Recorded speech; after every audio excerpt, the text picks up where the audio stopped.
बड़ों को प्रणाम, छोटों को स्नेह और आशीष। मैं हूँ राजेश त्रिपाठी। स्वागत है आपका मेरे चैनल धर्म दर्पण में। धर्म दर्पण में हम लोग विविध प्रकार के कथा प्रसंग, राम कथा तो आपको सुनाते ही हैं, कुछ पर्वों के बारे में भी आपको जानकारी देते हैं। आज का जो वीडियो है वो है रक्षाबंधन के पर्व पर। इस बार रक्षाबंधन की मुहूर्त पर भद्रा की छाया है, तो हम आपको बताएंगे कि क्या है शुभ मुहूर्त रक्षाबंधन का। हमने शीर्षक दिया है इसका, रक्षाबंधन पर्व पर भद्रा की छाया, जाने शुभ मुहूर्त और विधि। रक्षाबंधन देश का महान पर्व है। यह क्यों मनाया जाता है, इसे लेकर तरह तरह की कहानियाँ प्रचलित हैं। बहनें अपने भाइयों की कलाई में राखी का सूत्र बांधकर उनकी दीर्घायु की और मंगल की कामना करती हैं। इस बार रक्षाबंधन के पर्व के मुहूर्त पर भद्रा की छाया है। ऐसे में हम आपको शुभ मुहूर्त बता रहे हैं, यह भी कि भद्रा में राखी क्यों नहीं बांधनी चाहिए। इसे लेकर एक प्रसंग बताया जाता है। रावण को भद्रा में बांधी गई थी राखी। ऐसा माना जाता है कि रावण के समूचे कुल के नाश के पीछे भद्रा की वजह थी। पौराणिक कथाओं में बताया गया है कि रावण की बहन शूर्पणखा ने भद्रा काल में भाई रावण को राखी बांधी थी, जो कि उनके पूरे कुल के विनाश का कारण बना। कहते हैं कि इसी के बाद से एक एक करके रावण सहित उसके पूरे कुल का नाश हो गया। इसलिए भूल कर भी बहन को भाई की कलाई में राखी नहीं बांधनी चाहिए भद्रा के समय। इस बार रक्षाबंधन का पर्व 19 अगस्त को है। आइए जानते हैं रक्षाबंधन का शुभ मुहूर्त। सोमवार 19 अगस्त को पूरे देश में भाइयों बहनों के पवित्र रिश्ते का त्यौहार यानी रक्षाबंधन मनाया जाएगा। इस बार रक्षाबंधन के दिन दोपहर 1:31 तक भद्रा रहेगी। शास्त्रों के अनुसार भद्रा काल में रक्षाबंधन का त्यौहार नहीं मनाना चाहिए।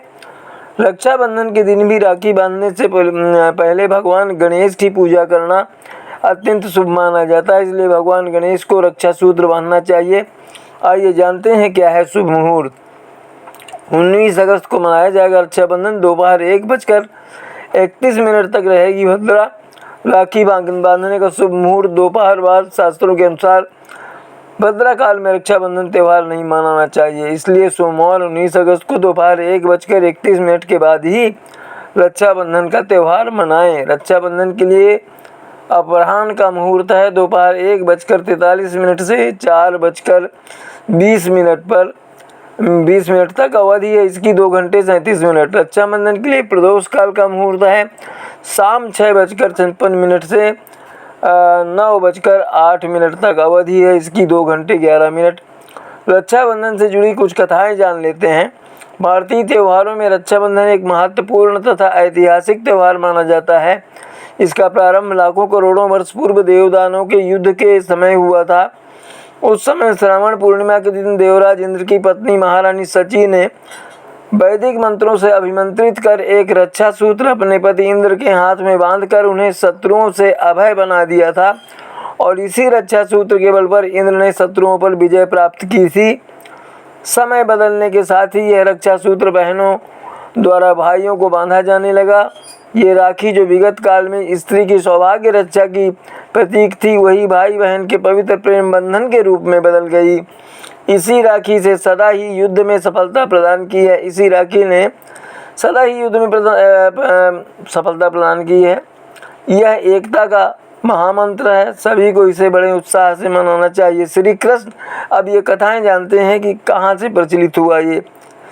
श्री कृष्ण एवं द्रौपदी की कहानी। एक बार भगवान श्री कृष्ण के हाथ में चोट लग गई थी। उस समय द्रौपदी ने तुरंत अपनी साड़ी को फाड़कर श्री कृष्ण के हाथ में बांध दिया। इसी बंधन के ऋणी श्री कृष्ण ने दुशासन द्वारा चीर खींचते समय द्रौपदी का चीर बढ़ाकर उसकी लाज की रक्षा की। राजा बलि बहुत दानी राजा थे और भगवान विष्णु के अनन्य भक्त भी थे। एक बार उन्होंने यज्ञ का आयोजन किया।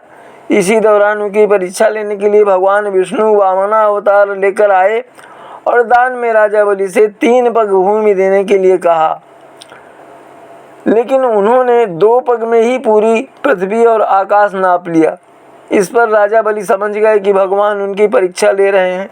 तीसरे पग के लिए उन्होंने भगवान का पग अपने सिर पर रख लिया। फिर उन्होंने भगवान से याचना की कि अब तो मेरा सब कुछ चला ही गया है, प्रभु आप मेरी विनती स्वीकारें और मेरे साथ पाताल में चलकर रहें। भगवान ने भक्त की बात मान ली और बैकुंठ छोड़कर पाताल चले गए। उधर देवी लक्ष्मी परेशान हो गईं। फिर उन्होंने लीला रची और गरीब महिला बनकर राजा बलि के सामने पहुंची। राजा बलि ने महिला का गरीबी वेश देख करके उन्हें अपने महल में रख लिया और बहन की तरह उनकी देखभाल करने लगे। श्रावण पूर्णिमा के दिन देवी लक्ष्मी ने, जो एक गरीब महिला के रूप में थी, राजा बलि की कलाई में एक कच्चा धागा बांध दिया। राजा बलि ने कहा कि आपने बहन के तौर पर मेरी कलाई में रक्षा सूत्र बांधा है, तो मैं आपको कुछ देना चाहता हूँ, आपकी जो इच्छा हो मांग लीजिए। इस पर देवी लक्ष्मी अपने वास्तविक रूप में आ गई और बोली कि आपके पास तो साक्षात भगवान हैं, मुझे वही चाहिए, मैं उन्हें ही लेने आई हूँ। मैं अपने पति भगवान विष्णु के बिना वैकुंठ में अकेली हूँ। महिला की सच्चाई जानने के बाद भी राजा बलि धर्म के पथ पर कायम रहे और वचन के अनुसार राजा बलि ने भगवान विष्णु को माता लक्ष्मी के साथ जाने दिया। जाते समय भगवान विष्णु ने राजा बलि को वरदान दिया कि वो हर साल 4 महीने पाताल में ही निवास करेंगे। ये 4 महीना चतुर्मास के रूप में जाना जाता है, जो देवशयनी एकादशी से लेकर देव उठनी ये माने देवोत्थान एकादशी तक होता है। राखी के धागों के ऐसे हजारों किस्से हैं जिसमें अपनी बहनों के लिए भाइयों ने हंसते हंसते अपनी जान की बाजी लगा दी। रक्षाबंधन ने एक नई प्रेरणा दी, एक नए मार्ग का संकेत दिया। भारतीय संस्कृति विविधता का अद्वितीय संगम है और इन रंगों का एक प्रमुख हिस्सा है रक्षाबंधन। यह पर्व न केवल भाई बहन के प्यार का प्रतीक होता है, बल्कि यह एक पारंपरिक उत्सव है जिसमें प्रेम और संबंधों की महत्वपूर्णता का संदेश शामिल है। रक्षाबंधन के दिन बहन अपने भाई की सुरक्षा और दीर्घायु की कामना करती हैं। पूजा के लिए वे एक राखी, तिलक, अक्षत यानी चावल, रोली, दीपक और मिठाई आदि की तैयारियां करती हैं। फिर बहन अपने भाई की भलाई की कामना करते हुए उनके माथे पर तिलक लगाती हैं और फिर उन्हें राखी बांधती हैं। राखी का यह धागा बहन के प्रेम और स्नेह भावना का प्रतीक भी होता है, जिसके द्वारा वो अपने भाई से हमेशा उसकी रक्षा करने का वचन मांगती है। राखी बंधने के बाद बहन अपने भाई की लंबी आयु और सुख समृद्धि की प्रार्थना करती है। इसके बाद वो एक दीपक जलाती है और आरती करती है भाई की। पूजा के बाद परिवार का एक साथ भोजन होता है। हमारे धर्म के हर कार्य का वैज्ञानिक दृष्टिकोण भी है। ऐसा माना जाता है कि हाथ में मौली यानी रक्षा बंधे होने से रक्तचाप, हृदय रोग, मधुमेह और लकवा जैसी गंभीर बीमारियों में से बचाव होता है। इसे रक्षा सूत्र कहते हैं। इसलिए मान्यता है कि इसे बांधने वाले का अमंगल नहीं होता। राखी के त्यौहार का एक पौराणिक मंत्र है जिसे पूजा के समय पुरोहित और कलाई पर राखी बांधते समय बहन बोलती हैं।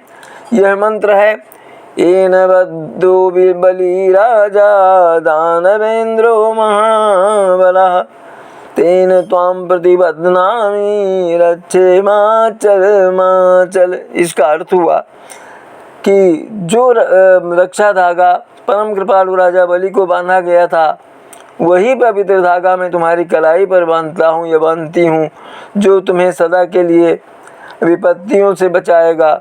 भाई की कलाई पर रक्षा धागा बांधा जाए, उसके बाद भाई से वचन लेना चाहिए कि मैं उस पवित्र धागे की बहन के दायित्व की कसम खाता हूँ, मैं आपकी हर परेशानी और विपत्ति में रक्षा करूँगा। ये भाई वचन देता है बहन को।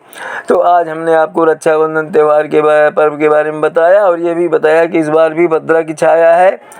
तो भद्रा कब तक है और कब सही मुहूर्त है रक्षा बांधने का, ये हमने आपको बताया।